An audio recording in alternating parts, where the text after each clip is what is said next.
What's up YouTube? My name's Hanson. I don't really make videos, but I do have a Corsair Crystal 570X and I just got this, so let's open it up and find out what it is.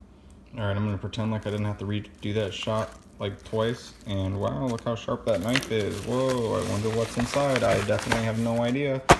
It's G.Skill's TridentZ RGB. Whoa, that just came out like 2 days ago. Whoa. Oh, I didn't even see this sticker here. Well, I don't care because my build's more black and rainbow, so that just works out for me. This is the one downside to having the Corsair 570X, is that you gotta undo all 4 of these screws all around the glass panel. You gotta clean the glass, all that. So those of you wondering what my build is, obviously the case is a 570X. The motherboard is an Asus Maximus 9 code, a i7 7700K, a GTX 1070 for the win, NZXT Kraken X42. I'm gonna put this panel right on top of the box.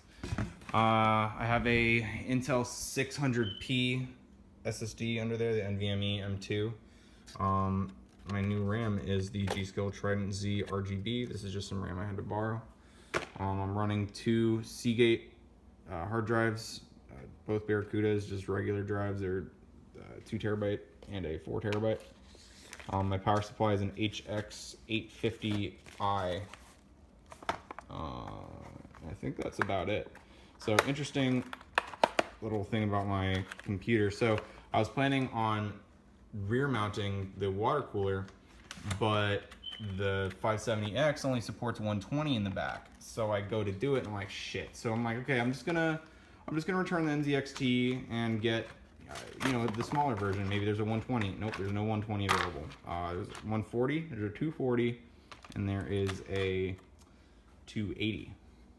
So I wasn't able, sorry about that, I wasn't able to swap it out. So I figured I might as well top mount the 140. Number one, because I had it and I didn't want to refund it, and return it and all that, and ship it back because it was through Newegg. And this won't fit because it doesn't fit with the liquid cooler. Good thing I didn't buy 32 gigs of this stuff. Also, what's notable about this RAM, this RGB RAM, is that it only comes in 8 gig sticks, and DDR4 can support 16 gig sticks. So that's interesting. Possibly they'll release more out in the future, but we'll just see.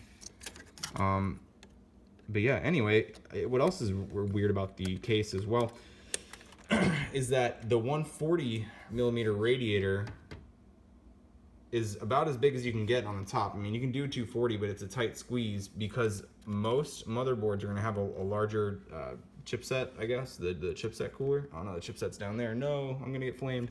A larger shielding at the top, and there's just not enough clearance. I know it's really hard to see with this lighting, but believe me, it's just barely clearing.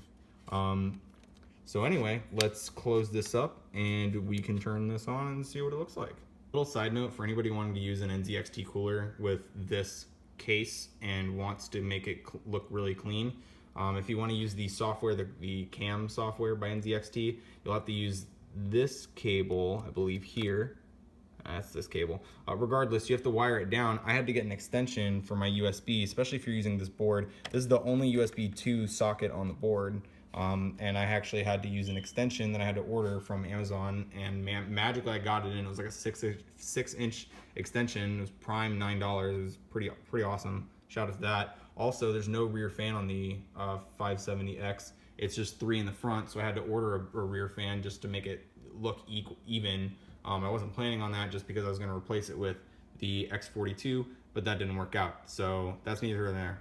This is the last thing before I actually close it up. The wiring in this is a real pain to do. I got a lot of reflection. I'm no professional YouTuber, but the hard drives I have here mounted, that was a real pain. This is going to be pretty much your disaster zone, is right behind the power supply where it's shielded on the front. And this is a little railing that pops out. It'll pop out. I don't want to do it because it's not fun. But you'll pop it out and then you have to sit it back down correctly. Now the case does use the Corsair RGB fan lighting, which I believe uses a SATA power. Yes, I believe it does use a SATA power, and that's from the case. So you pretty much almost have to plug it in if you want it to be fully functional. And it drops down and mounts right about here or here. Here it is. Sorry, it's right here. If you can kind of see it, if I can get the focus, there you go. And that can get really blocky, especially if you're using the Kraken. The Kraken, it's going to mount back here, and there's going to be SATA. It's another one of those SATA power things, and it's not fun to wire.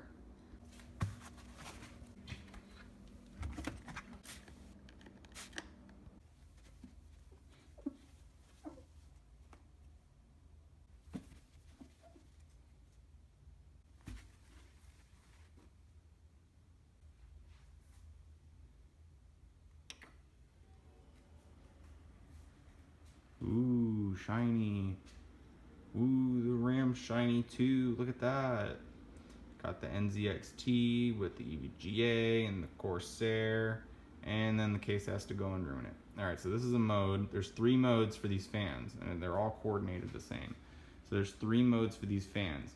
There's solid color, there's breathing effect on only a single color, not multicolor, or this multicolor mode, which will go through all the colors breathing and then flash. I personally don't think flashing is cool. I don't think it's interesting. I much prefer breathing, but there's no way to change it. There's no software tool for changing these RGB fans as far as I've seen. Leave a comment if there magically is and I'm just dumb, but so far this is about it. Oh yeah, and also another fact, the Corsair logo at the bottom of the case, that actually corresponds with the power button. So if it's flashing because it's in sleep mode, that also flashes down there as well. Now other notable point, not trying to be a case reviewer here, but I'd like to be, please sponsor me. The reset button, there is no reset button. I don't know why they wouldn't add a reset button. Possibly not very many people use it. It's a very uncommon thing, but there's no reset button, and there is no hard drive indicator light. So yeah, that's that.